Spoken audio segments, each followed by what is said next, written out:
Shall I start? Yeah. Because I don't know. The other mic I know, but not this mic. Anyway.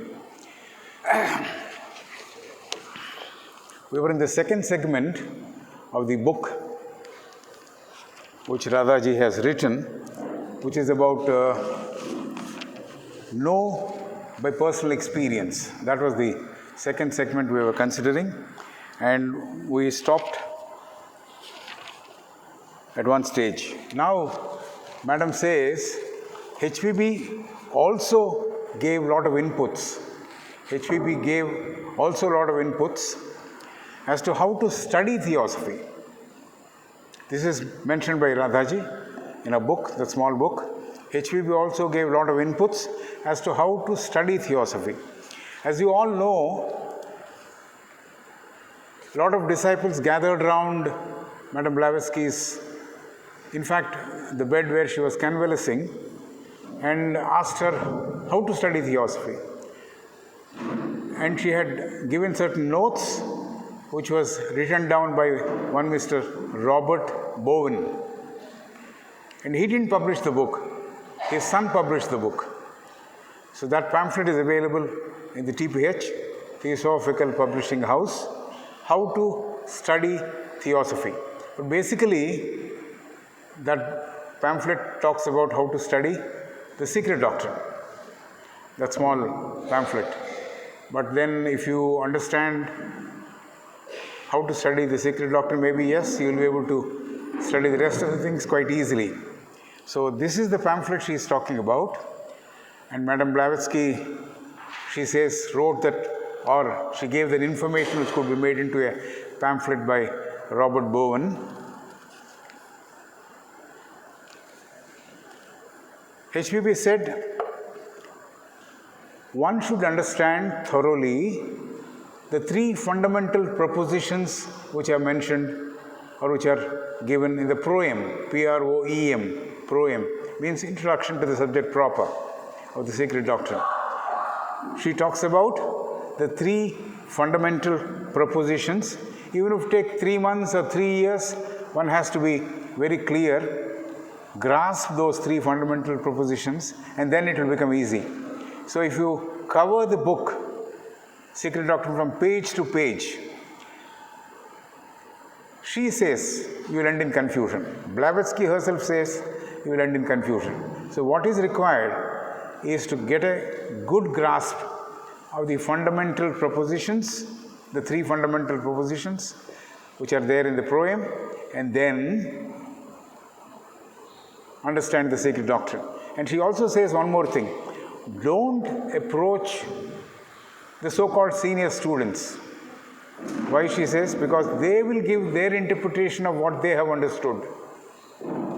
They have given something which I have studied, say for example, I'll give what I think is the secret doctrine. But that's not correct. She says you have to arrive at your own understanding. So there's no point in simply following somebody else's thought and say, yes, I have studied, sir. No. The three fundamental propositions to be thoroughly studied and understood and the contents internalized, one. Then,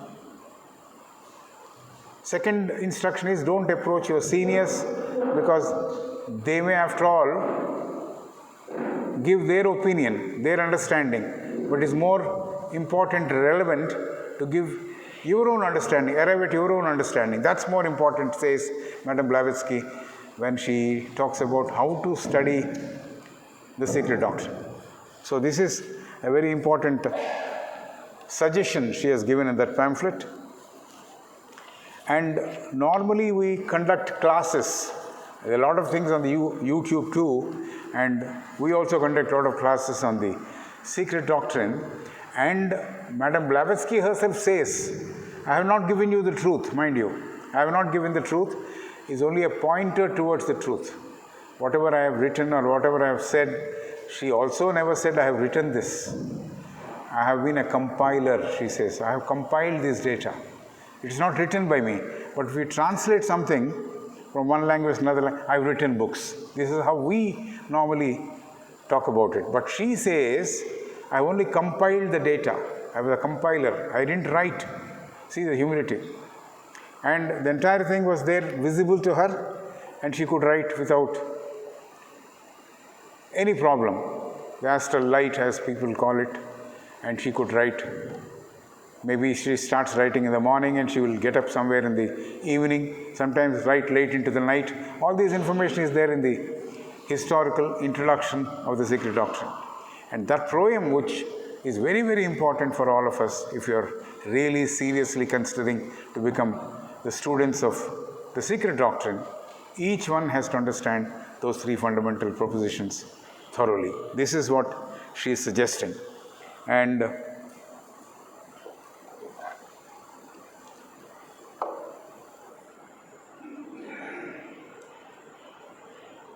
truth lies beyond words.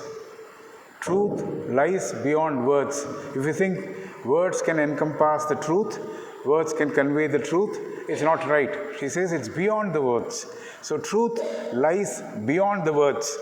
Words could be just pointers. Words could be just pointers. So, and may not be truth itself. The words may not be truth itself. This is what Madame Blavatsky herself is saying about her magnum opus, which we say that's the greatest book which she has produced. So my understanding, again my contemplation and my notes which I make out of the study which I make, that will lead me towards, maybe it will put me on the path to truth. It may put me on the path to truth, and my getting into the details of it, by contemplating on it, maybe yes, I will arrive at truth. So this is what Madame Blavatsky has talked about in that small pamphlet, and again she refers to that pamphlet once again in some other occasion. And truth is not to be understood. Truth is not to be understood. I think we are all shocked, isn't it? Truth is to be perceived. It is mental perception which is important. It is mental perception which is important, and not the understanding, verbal understanding of the words. So this is what is conveyed by Madame Blavatsky. Studying, experiencing personally, this is what this segment is all about. Studying, experiencing personally will lead to living theosophy. And then, only then, one would arrive at a religious awareness, says Madame Radhaji. A religious awareness. It doesn't have to do anything with religion. Religious awareness means an awareness which has got a method in it, a purpose in it. That sort of an awareness. So it's not, as some people loosely translate as avagahana in Sanskrit. No, it's something beyond that. So this is studying, experiencing personally will lead to living theosophy, and then one would arrive at a religious awareness. That's the expression which she has used in the book. That's a methodical method of understanding, being aware of what's happening inside one of the persons who has conducted himself into that path. That leads to the religious awareness, she says. HPB herself says, when dealing with the secret doctrine, that she is not giving out the entire truth of cosmogenesis or anthropogenesis. I am not giving the entire truth. I have only culled out some facts. Culled out means I have picked up some facts, made a bouquet of it, and it's for you to choose and understand. And like a cow, you know how it chews the cud. It goes and eats the grass and comes back and relaxes and chews the cud. And that's, we say, chewing the cud of nostalgia, as we call it in our understanding. So that's how one has to mull over it, think over it, stay with it, and that would promote that awareness, religious awareness. And that would perhaps would put you onto the path of truth. It is only the pointer I'm giving. You have to walk onto the path. You have to take steps onto the path. So one is to be completely be aware, to move towards the realms of truth, regions of truth, realm. So that's something which a person has to do. And Radhaji brings out another quote from the Mahatma letters, letter number 14 this time. It is a long letter written by Master K.H. to Mr. A.P. Sinnett. Master says there are 7 objective globes and 7 subjective globes. We in Sanatana Dharma talk about 14 Bhuvana Bhandams, means 14 lokas. So Master also is talking about 7 objective globes, 7 subjective globes. So he goes on talking about various other details of those globes. But then he says there is one life wave, only one single life wave, which moves from one kingdom to another kingdom. So the same life wave which is there in the mineral, then gets into the plant, then gets into the animals, then gets into the human, becomes part of superhuman, like that. So the same life wave. So that is the thing which one has to really understand. There's only one single life wave. And Master goes to say, every molecule, I think we have covered this in the previous thing also, but again it's coming. Master is saying this time. Master goes to say, every molecule is part of the universal life. Every molecule, every anu, every particle is part of the universal life. Can we stretch now sitting here, our imagination to gaze that indivisible oneness? Can we try closing our eyes and gaze that invisible oneness? It's not visible. We have to perceive. So can we see that? Can we see with that inner eye? So it's not through theoretical understanding that one can arrive at that oneness.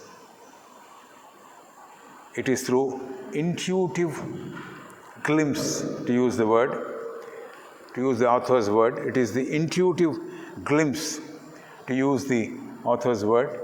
That too when we are deeply, rightly aware. When we are deeply and rightly aware, only then we get that intuitive awareness or intuitive glimpse. A glimpse, not the entire thing, a glimpse we get across. So this is something which she's talking about. And we should move inwardly, not external. We should move inwardly. We know all this, but theory is what we know. But practice, we have to move inwardly in the right direction to develop that insight, that religious awareness. That's what she says, that religious awareness. She quotes Jiddu Krishnamurti and says, it's a valid, pregnant statement. That's the expression of Radha Bernier. It's a valid, pregnant statement. That's the word of Madame Bernier as she talks about Jiddu Krishnamurti's quote. That the first step is the last step. This is oft repeated quote. The first step is the last step. So, but if the first step is in the wrong direction, we don't go there. So the first step is the right step, in the right direction. We move to the right goal. That's the essence of that statement, that the first step is the last step. This is what she has quoted from Jiddu Krishnamurti. So we need to study Theosophy, which is called wisdom religion. And once study, action and life should move synonymously. The study, the action, the life per se should move synonymously. There should be a lot of congruity. They should be together. I have something in my mind or something I have studied. My life is something entirely different. Then it won't make any sense. So it has to be one. It should be in the one right direction. That should be towards the truth. The direction is towards the truth. So to put it externally, wanted to come to simply saying, a simple example which I am giving it for myself. If I have to come to Varanasi, I have to come to Secunderabad station, take the train which brings me to Varanasi. I can't go towards Bombay and say, yes, I am going to Varanasi. It's not possible. Similarly, if I have to go towards the truth, I will have to move towards the truth, put that first step towards that direction. So that's what it means. So HPB further explains that unity is not what we casually understand. Unity is not what we casually understand, because there is an aggression, say for example, some other country is coming on to us and then we all come together, emotionally we come together. That's not the unity we're talking about. Yes, you're coming together to fight an enemy or to work against an enemy, that's a state of mind, but then she says it's a casual way of coming together. So understand one nation, one army from that standpoint. You understand the one army and one nation from that standpoint. This is what she says, HPB says. So HPB is talking about that one thing which is absolute. One thing which is absolute. What is absolute? If I can draw using a compass a perfect circle with no deviations anywhere, perhaps we can give an example of saying that's absolute. Suppose I remove a small component of that. Suppose I remove a small component of that. I make a small moon mark and say, can that be absolute?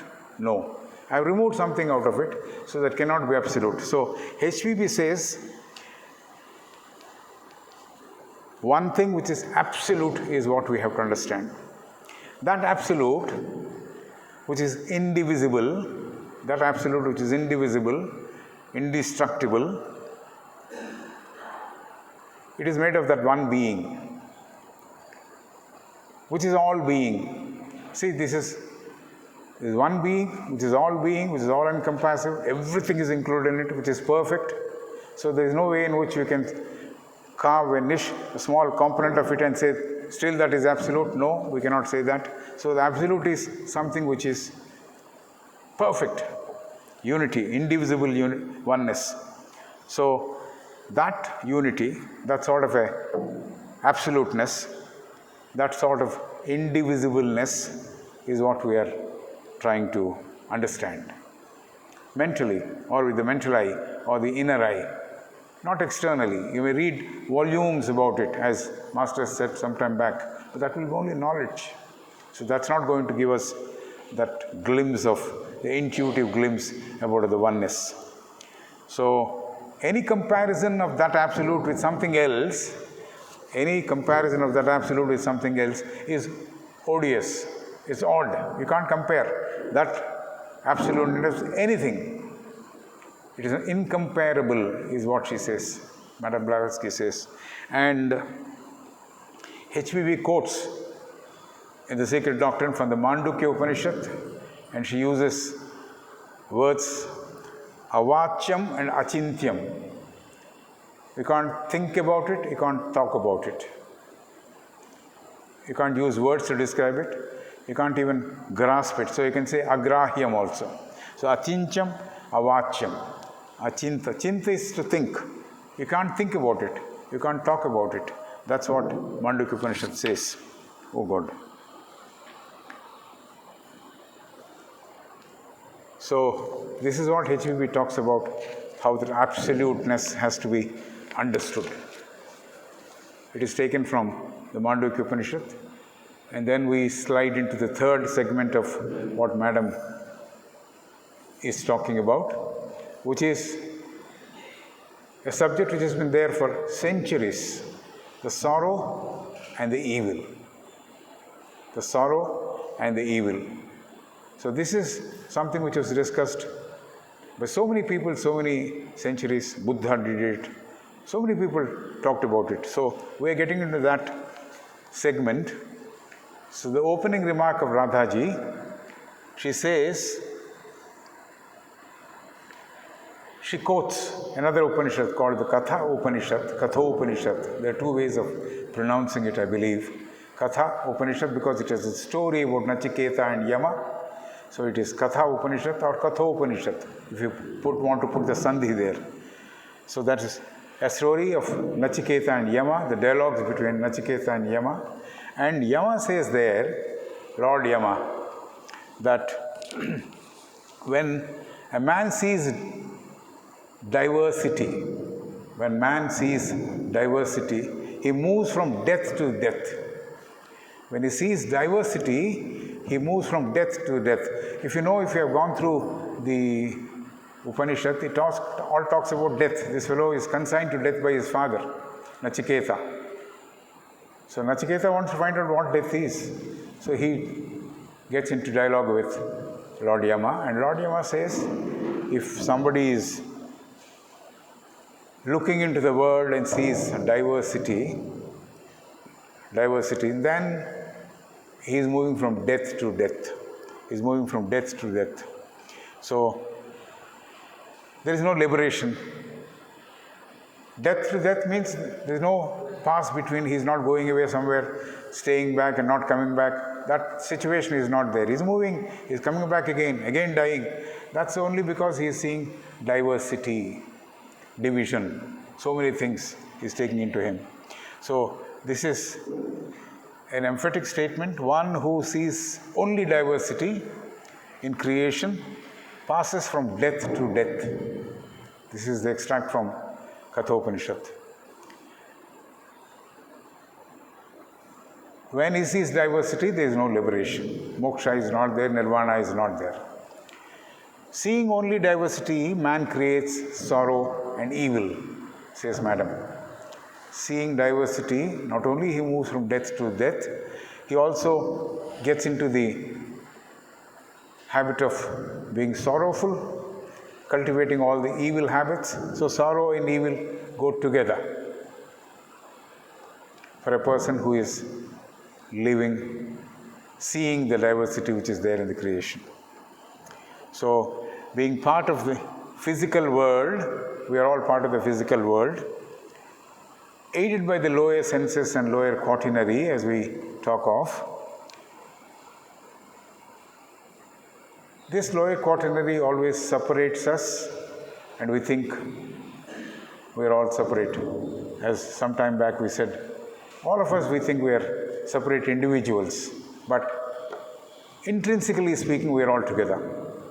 Intrinsically speaking, we are all together. But that, it is a realization, the mental way of looking at it, realizing, internalizing, studying, internalizing. It's a big exercise by itself. It's a thought process which has to go continuously.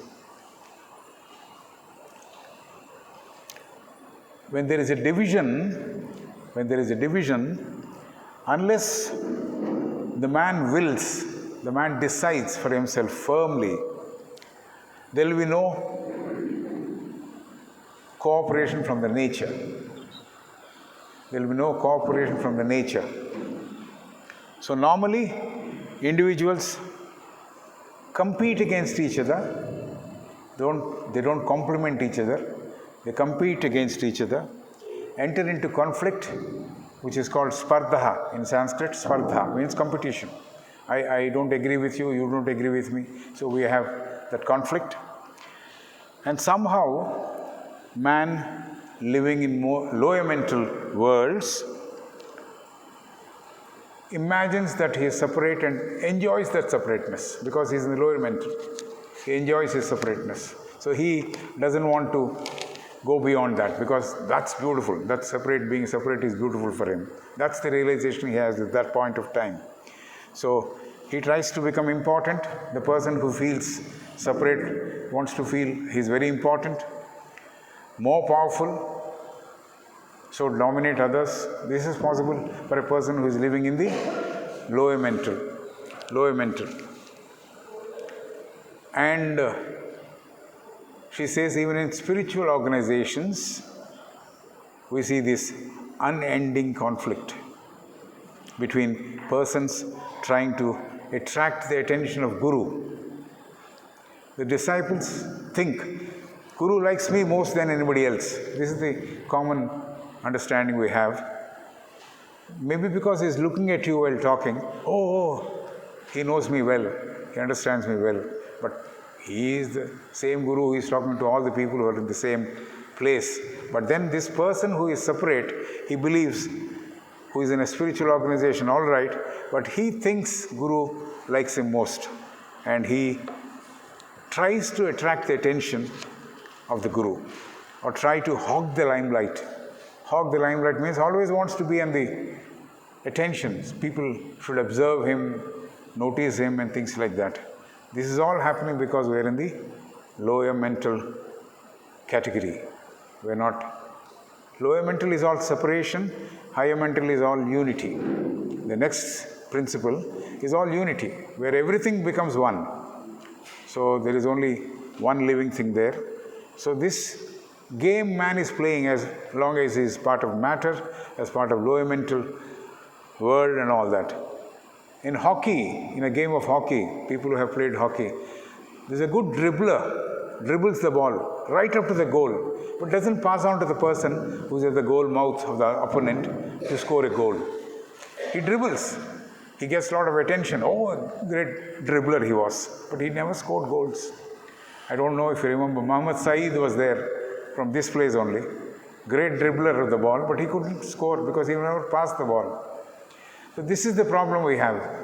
Unless we pass, we exchange, we consolidate, we cannot grow. But we don't do that because we have a feeling that I am separate, I am individualistic, my progress is important, the other person's progress is not so important. This is the problem. Because we work at cross purposes and try to pull down the other person who is trying to walk along with us. This is the problem we have. So, as for the golden stairs, this is again a gift of Master to Madame Blavatsky. Madame Blavatsky gave it to all of us. This is a letter written by the Master to Madame Blavatsky, and there are a couple of more phrases. Behold the truth. And then it starts, a clean life, etc., etc. So this is something which she got, and she shared it with others after she started that. First, it was not called the assorted school, it was called the Eastern School. So when she started that in 1890, this is how things went. So the Golden Stairs also was a present by the Master,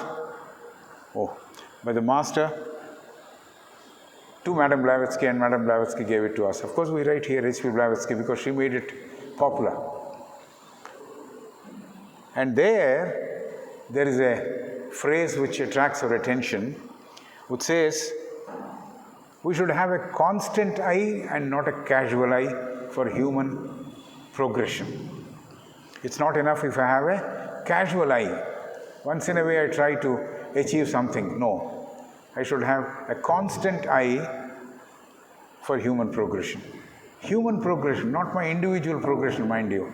The entire humanity has to progress.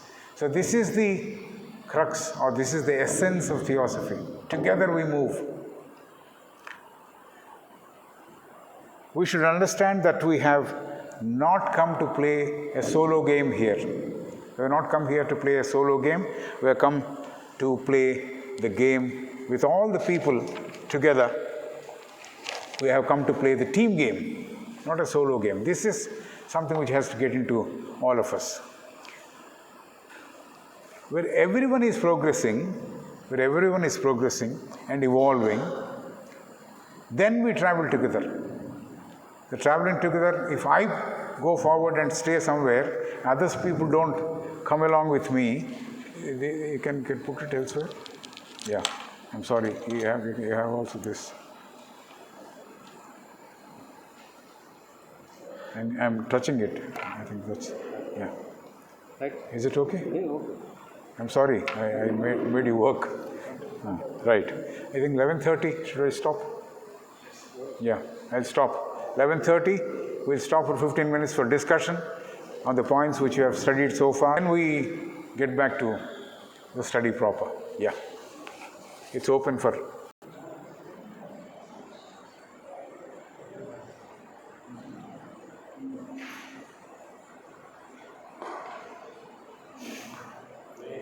Yeah, anyway. Madam is also standing up, yeah.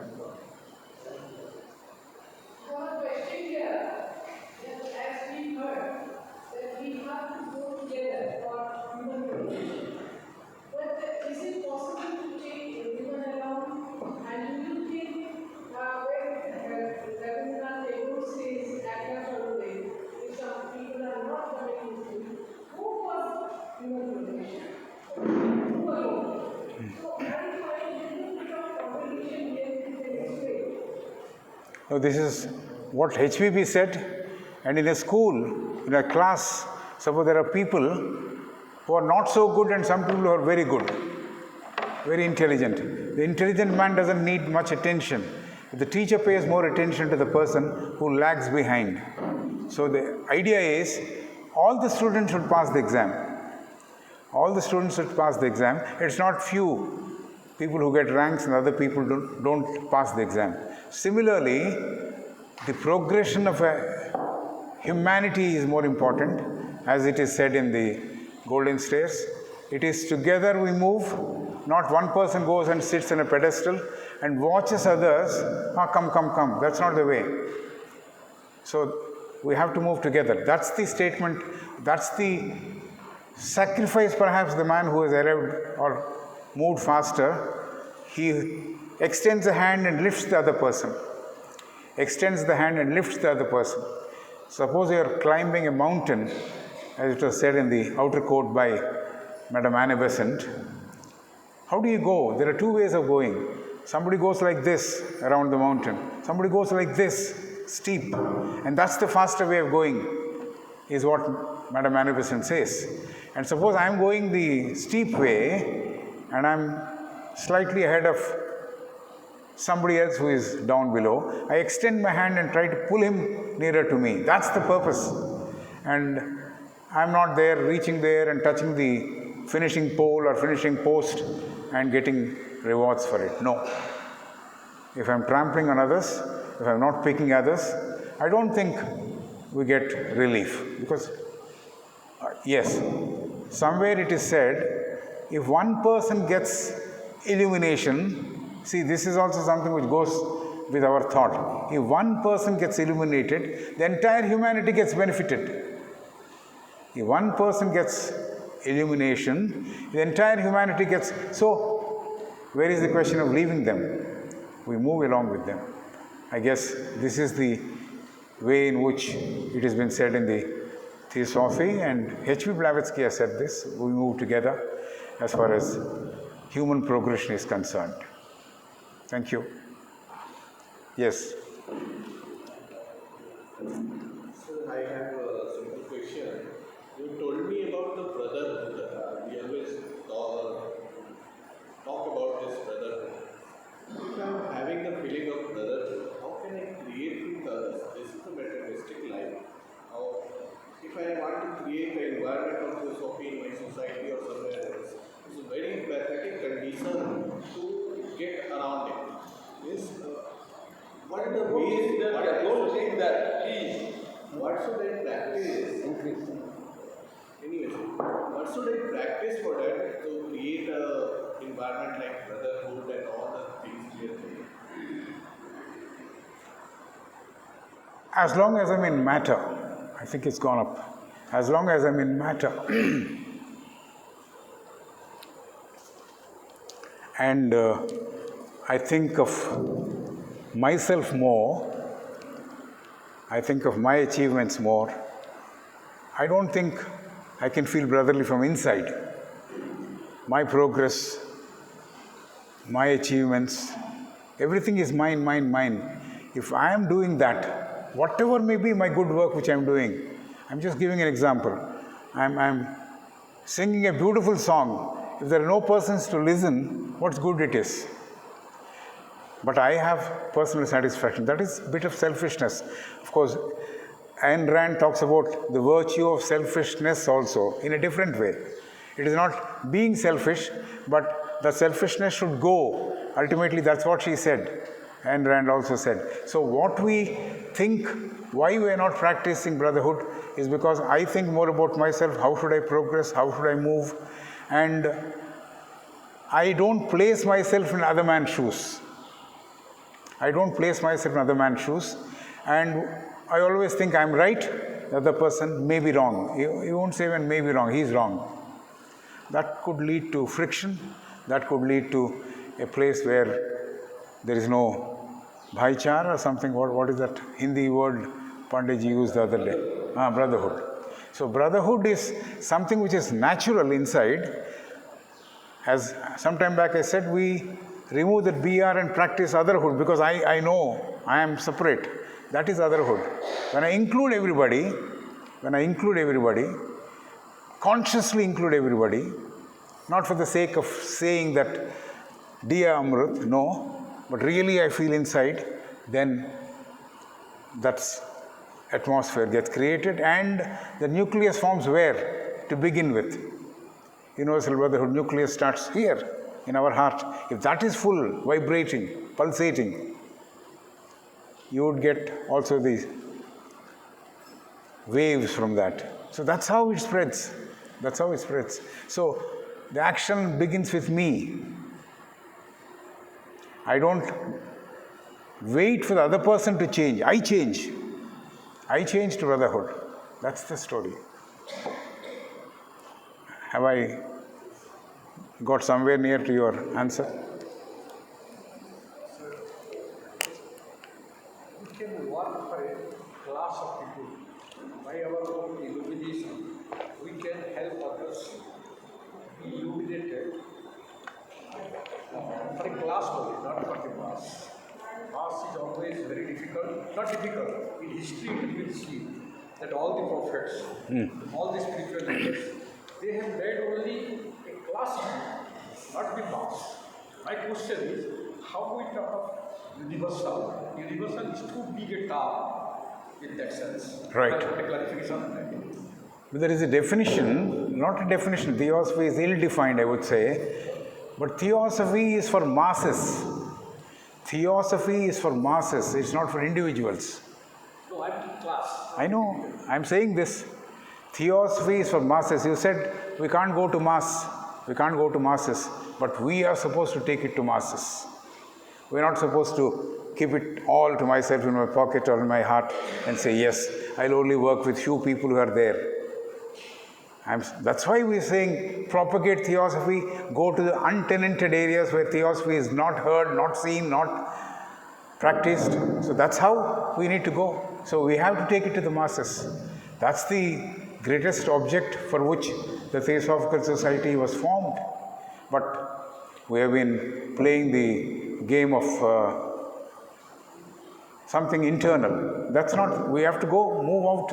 And the moving out has to be done by me. For example, I talk when I'm traveling in the train about how one could be brotherly, how one could be considerate. Maybe some people, oh yes, wonderful sir, where do you stay? When do I come to your place where you practice all this? But they stop with that because as long as I'm continuing with matter, why few people are there? Have anyone understood why few people are there in the Theosophical Society? Of course, they say karmic effect is there, but most of us, even in TS, even existing in TS, we are sailing with matter. We are traveling with matter. If sometime back we read that, if we get rid of matter, get nearer to the spirit, we get nearer to Theosophy, Universal Brotherhood. So, somebody spoke, see, Jesus or Buddha, they spoke in parables. Parables for common man. The real wisdom for those people who would travel all around and spread the word. So we should become ambassadors of Theosophy, move around wherever we get opportunity, college, school, like you go to your Malleshwaram Lodge and nearby, call everybody and make it a mass movement. Theosophy is for masses, not for class, not for few individuals. This is the story. This is the answer. Yeah, you come nearer, otherwise not audible. Yeah.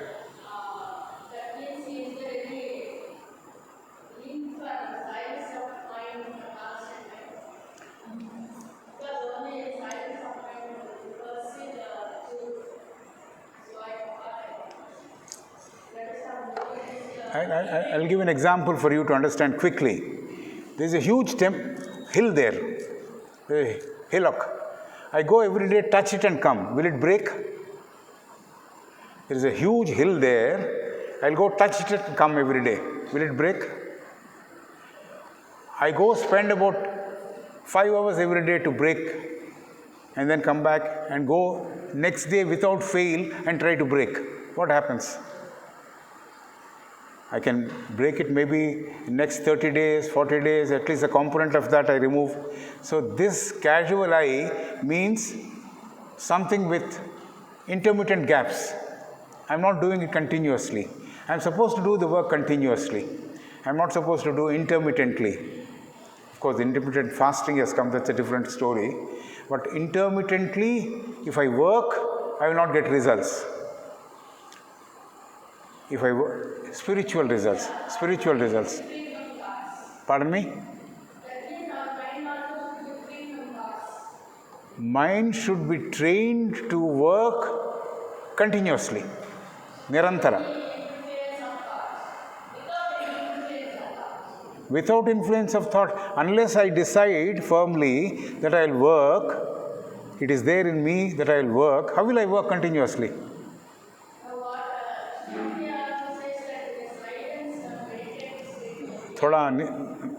You come nearer.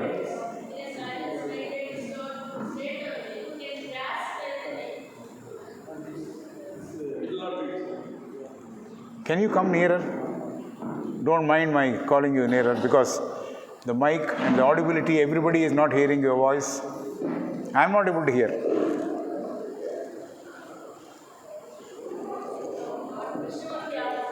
Oh, Krishnamurti, okay.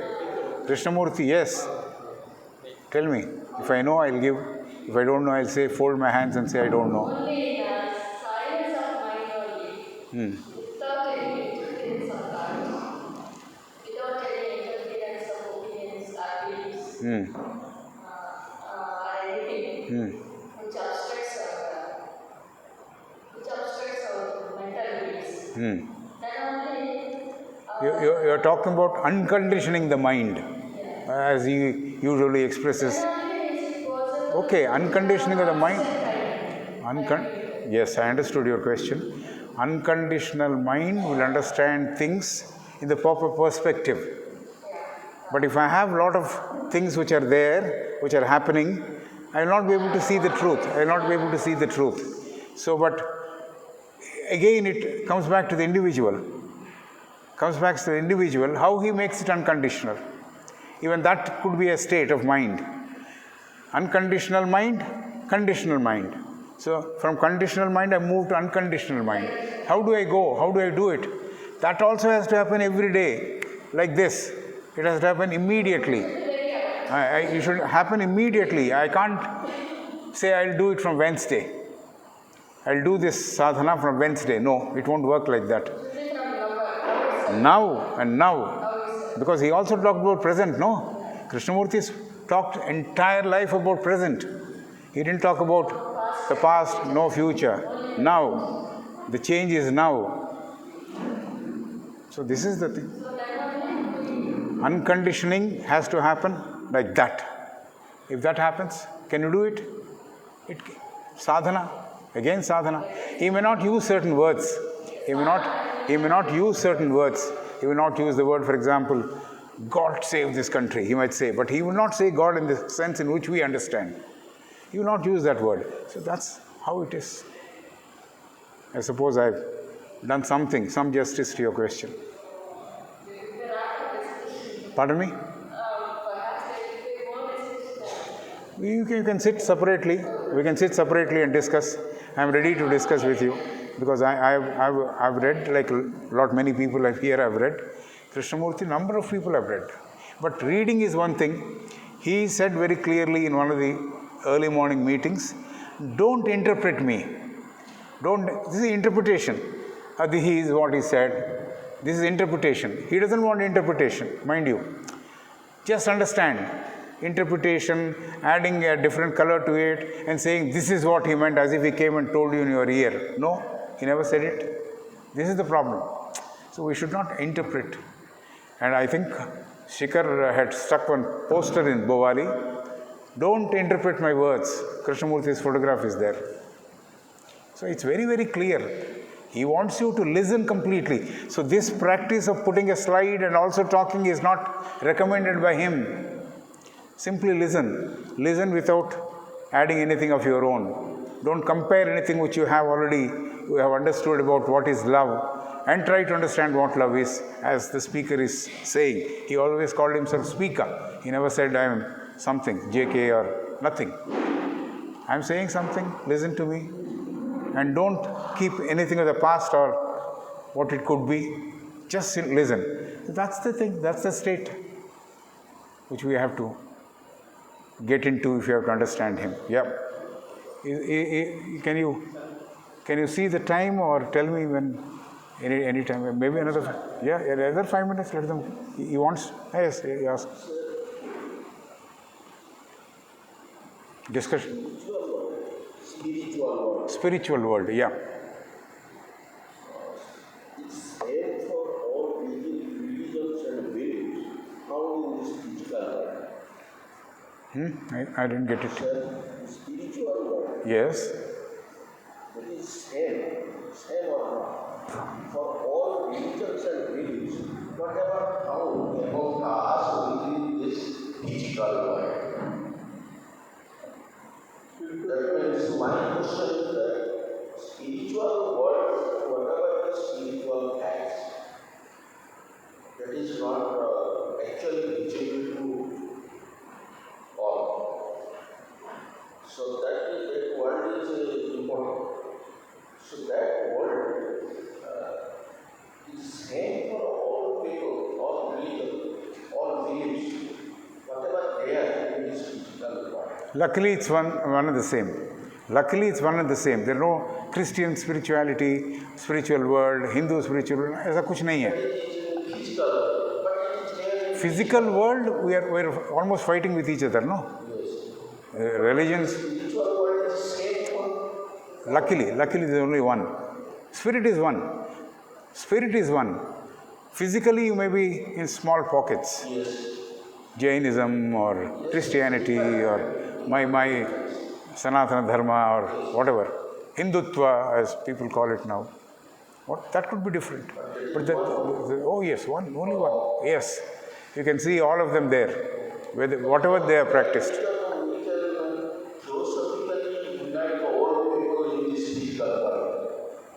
We are trying, provided we understand that togetherness here, then we can combine here also.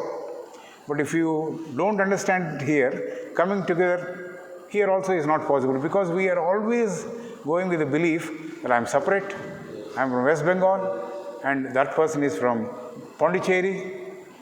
So we are different, we are thinking we are different. That's the problem. Okay.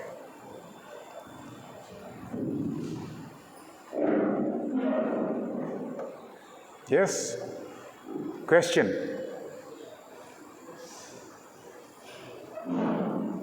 I'm purposefully made it as a question, it's all right. Please take the mic. Question is? So, 4 questions are there, very short. My God. What is the importance of belief in connection with self-knowledge? What is the importance of belief? Belief of anything, belief of anything, belief of myself. So, what is the connection with self-knowledge? It's a fact, it's not a belief. Self-knowledge is a fact. Self-knowledge is a fact, not a belief. I made it also short. It's a fact. It's not a belief. It's not a belief. Belief can be true or false. I'm saying self-knowledge is a fact. Gupta Vidya is a fact. Is the fact any kind of fear? Any kind of? Fear. There is no fear. There is only love there. There is only love there, no fear. Is the self-knowledge self-culture? Is the self-knowledge self-culture? Knowing myself cleansing my bodies which are in the lower quaternary, that's part of self-culture. That is part of self-culture. So if I remove all that which is required to be removed or cleansed, then I move. Yeah, that's self-culture. And Taimini has written extensively about it. Yes. No, you go through the book. Should I ask another two questions which anybody wants to ask? Okay. Certain accidental benefits can be achieved. What is its connection with self-knowledge? Certain accidental benefits.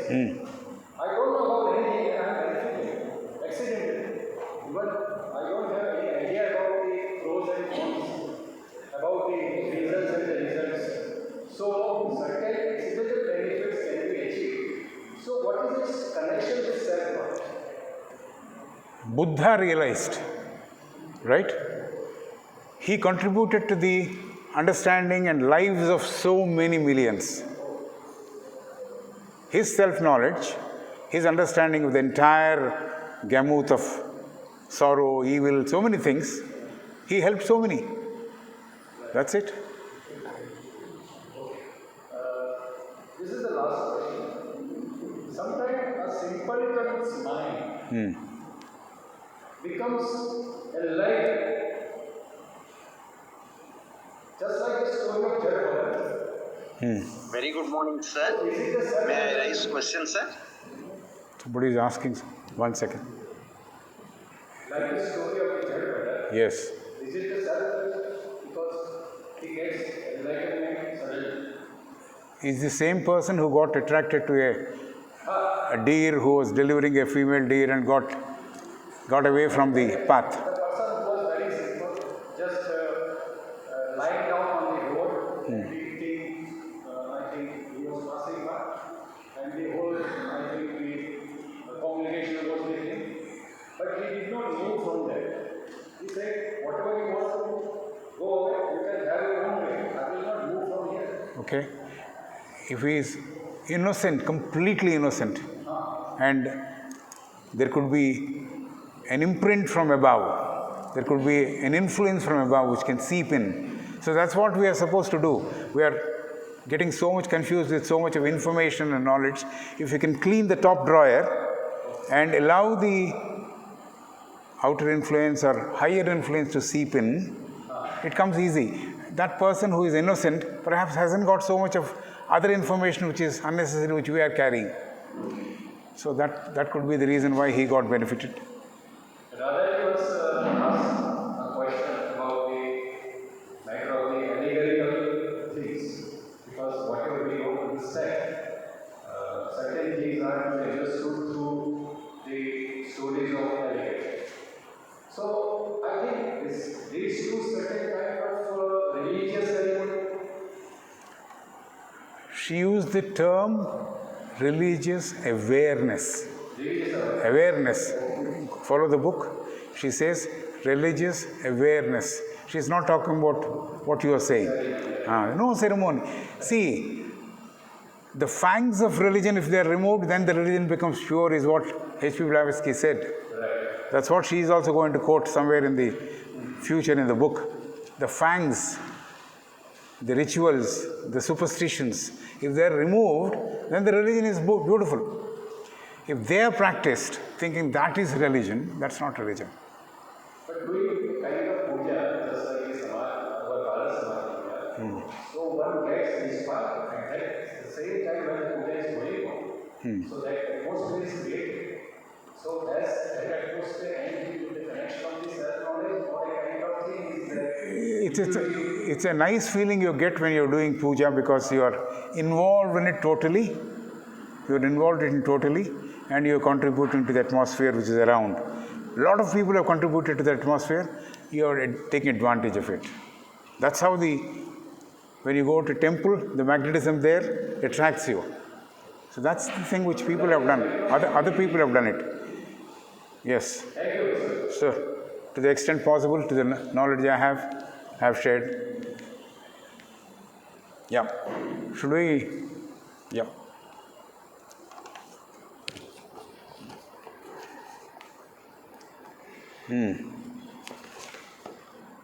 From discussion, we'll move back to the subject of study. We were talking about not playing the solo game, but play the team game. We're together. This is something which we all know theoretically, but how do we realize it intrinsically within ourselves? Intrinsically it is true, but then since we appear separate, we're not thinking in terms of unity. How many people have seen the merry-go-round in melas? There is an elephant there, there is a horse there, there is perhaps some other thing there, and child is made to sit on that, and then he moves it fast. When it is moving fast, can I identify an elephant? Can I identify a horse? Can I identify something else, some other animal on which the child is sitting? In fact, my child I am not able to see because it's going so fast. The merry-go-round going so fast. That is perhaps the essence of unity. If you can just use it as an example. I am not saying that is it. If you use it in an example, in a merry-go-round, you don't see the elephant after it gains momentum.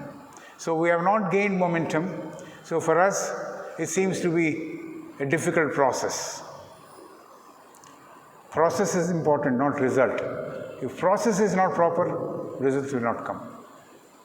Process is important.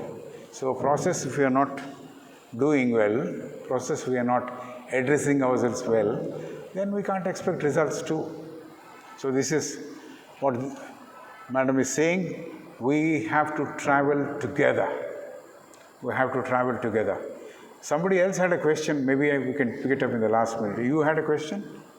Somebody wanted, there was some voice who came through this. Anyway, we're not taking questions now. We'll move. Radhaji says, it is human nature and human life has not changed for millions of years. This is the book.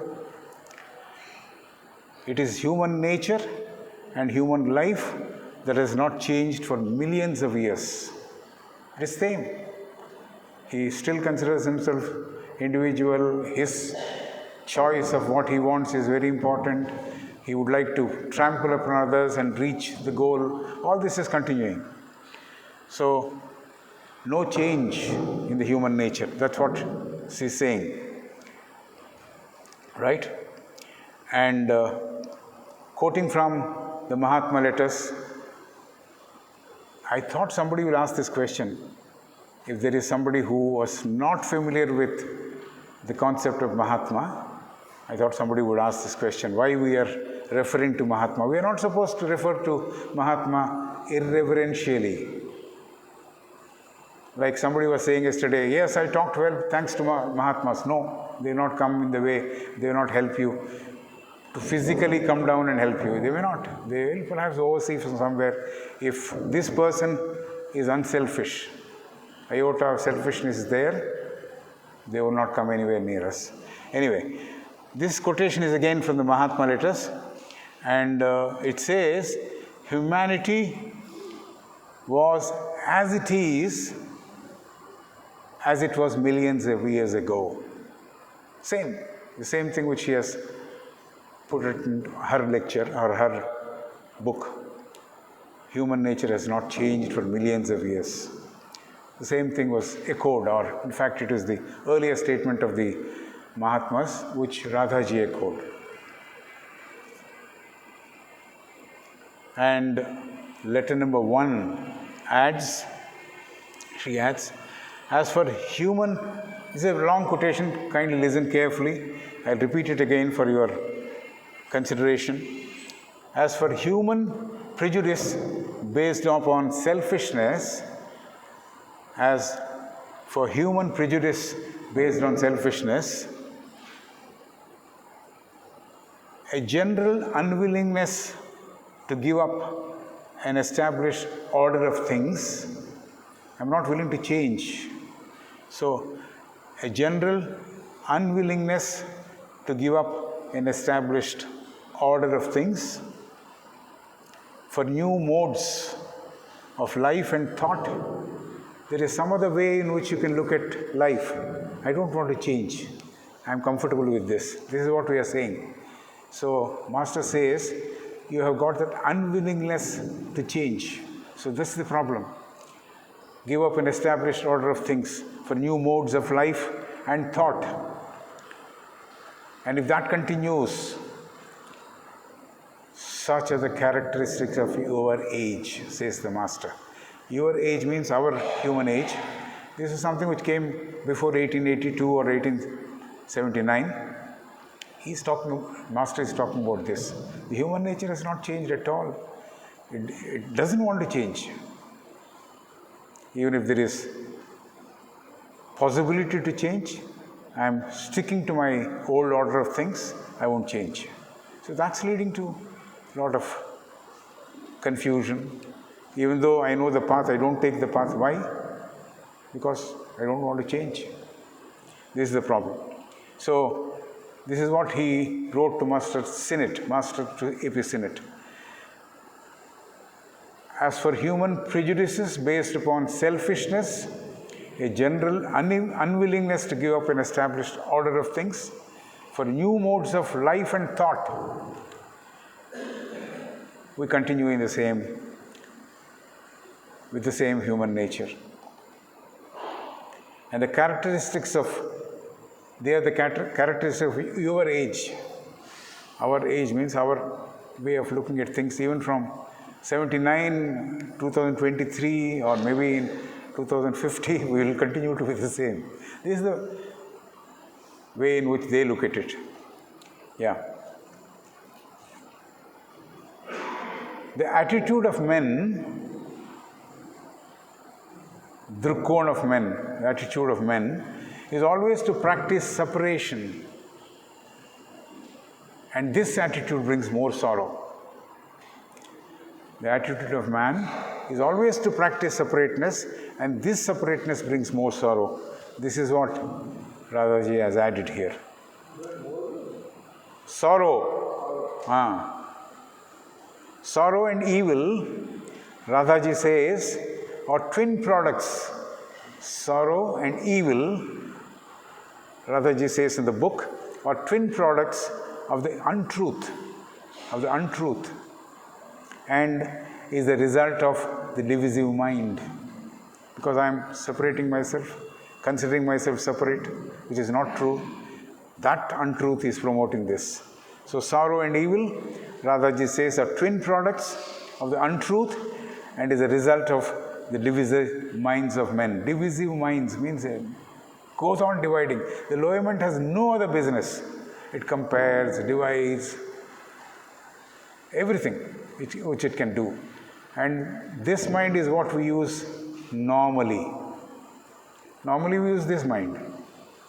Even to gather news from what is happening in Israel and Hamas, we use this mind.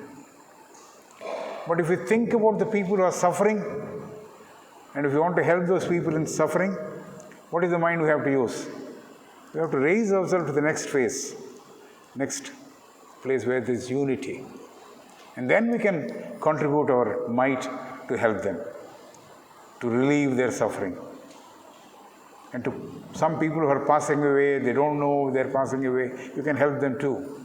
But it can happen only when you propel yourself above the low element.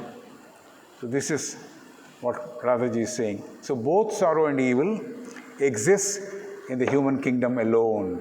I think we touched upon this in the past also. Both sorrow and evil exist in the human kingdom. Animal experiences pain, but there is no sorrow for.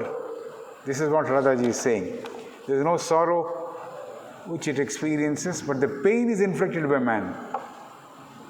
Pain for an animal is inflicted by man.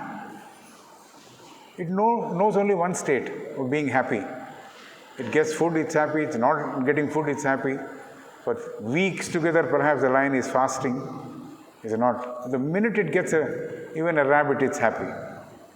But in both the states of fasting and eating, it's happy. He doesn't know the sorrow. This is something which Madam is suggesting. Maybe we can turn a leaf and learn something from this also. And so far as man is concerned, The desire, as Buddha said, the desire is the root cause for sorrow. Buddha also said this. The real reason for the sorrow in the world is because we have desire. And Radhaji used to make one statement, deserve you should and not desire. Deserve you should and not desire. So if you don't deserve, don't desire for it. Then there is no sorrow. I tried for it, I didn't get it. So what? You deserve, you get it anyway. If you don't deserve it, I land up there. Okay, you're lucky, but you're desiring and you're not reaching there, there is sorrow. So deserve you should and not desire.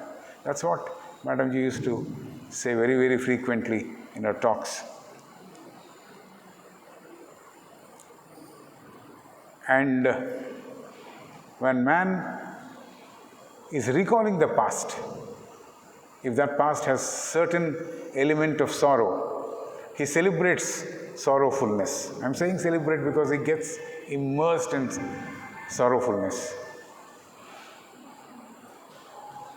And he's projecting himself, and when he eventually arrives at that projection, and there is a lot of gap between his expectation and realization, the ER gap as we call it, he's again in sorrow.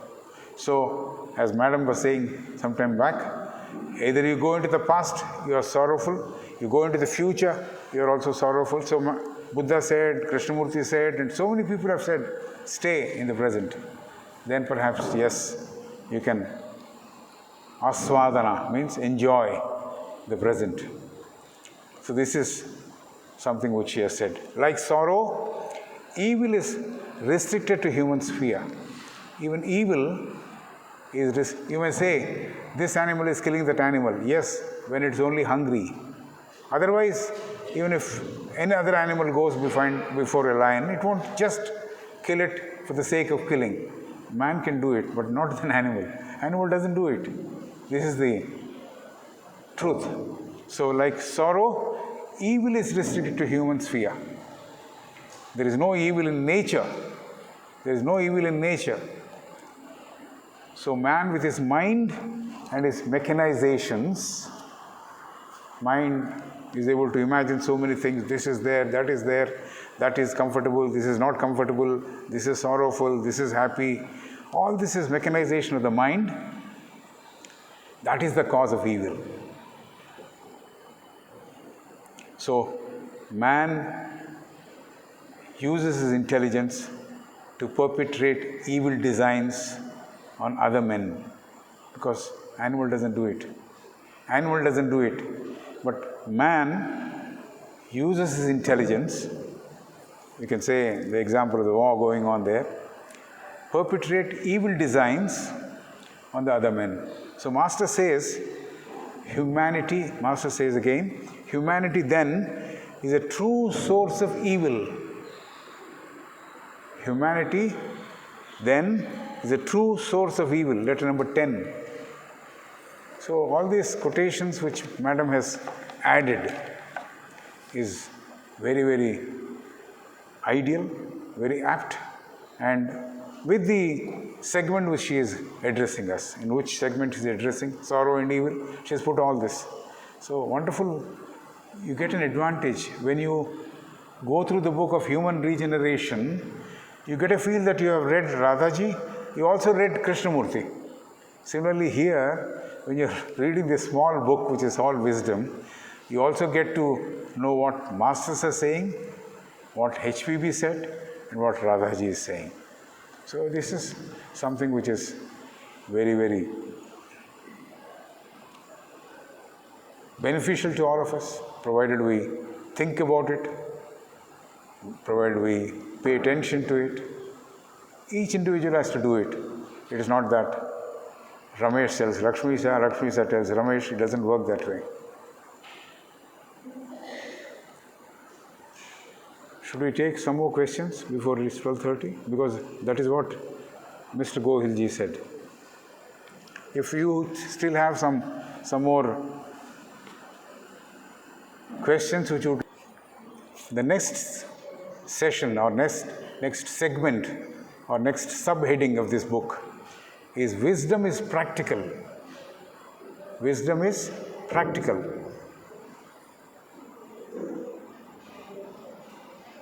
Radhaji starts saying, when there is no division between me, whatever it exists outside me, there comes a state where one is experiencing that glorious oneness.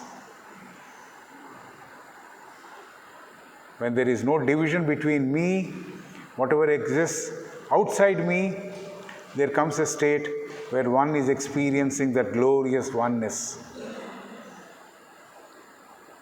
I think the outside is different and I am different. There is diversity. But what is outside me is as good as me.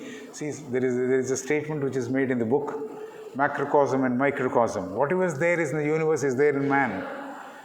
But that also, there's a different way of teaching which Madam says. So, this is something which we all know, macrocosm and microcosm. Man is microcosm, universe is, whatever is there in universe is there in man also. So that is one way of understanding human being. There is nothing which is outside him.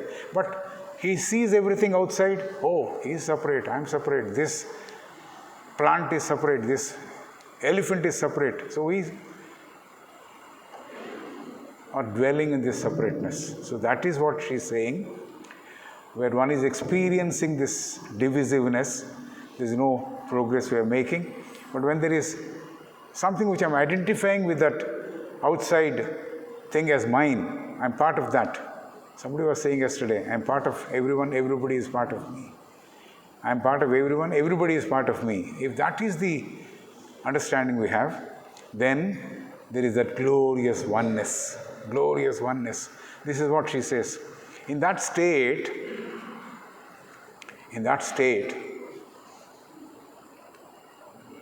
an awareness, a natural cognizance of that unity happens.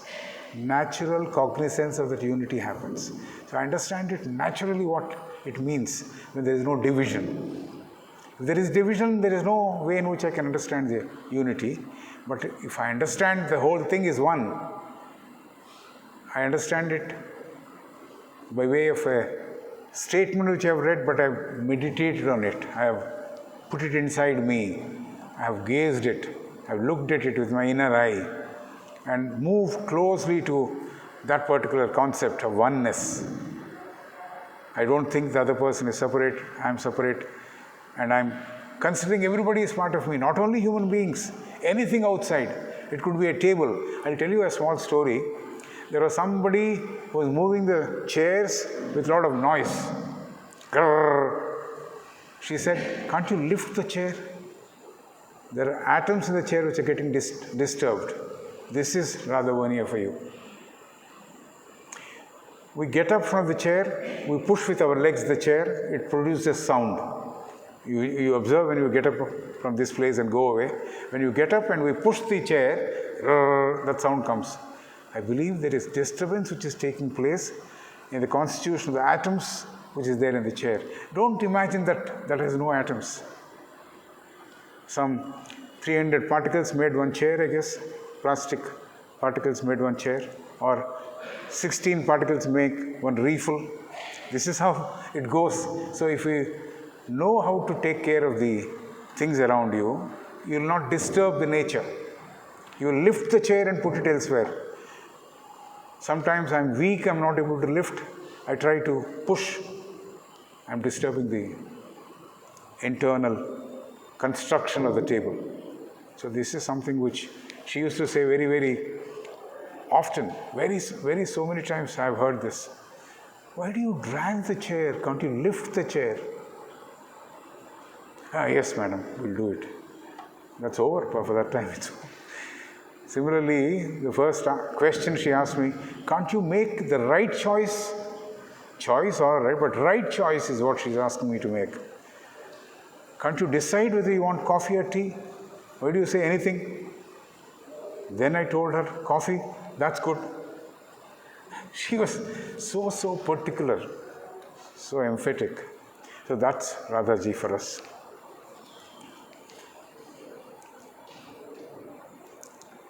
Yes. we can get the awareness and the natural cognizance means I cognize means I recognize. Recognize means remove the cognize. Cognizance of that unity, a feeling of universal consciousness that springs up. Individual consciousness, all the individual consciousness is one. There is the universal consciousness. Madam Annie Besant, while writing the book, The Study in Consciousness, she talks about the individual self, the small circle. I don't have a picture of it. Individual self. Then another picture, so many individual self in a big circle. This is self, this is other selves, other selves. This plus this is universal self. I have one circle, which is me, which is self. There is a big circle, there are so many selves, so many circles. That is other selves. This plus other selves, that makes the universal self. So simple she made it. But to say it as an example is beautiful, but put it here and think about it is what we are supposed to do. I guess it's easy to read through, but very difficult to perceive and go forward with their perception.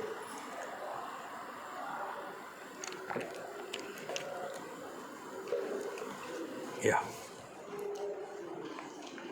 In that state of universal consciousness,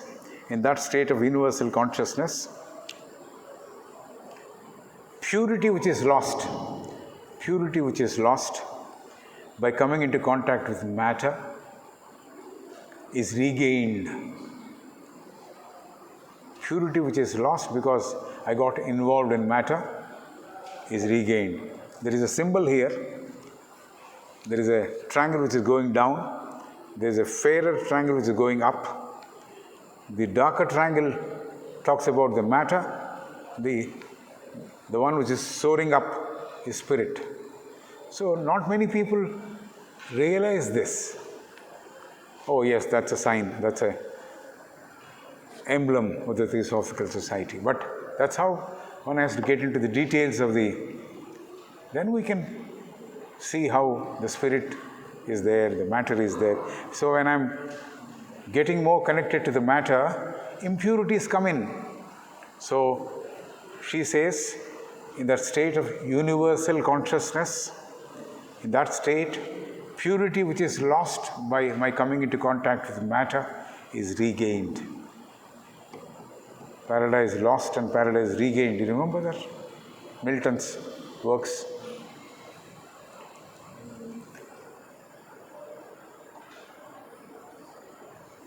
An action born out of wisdom,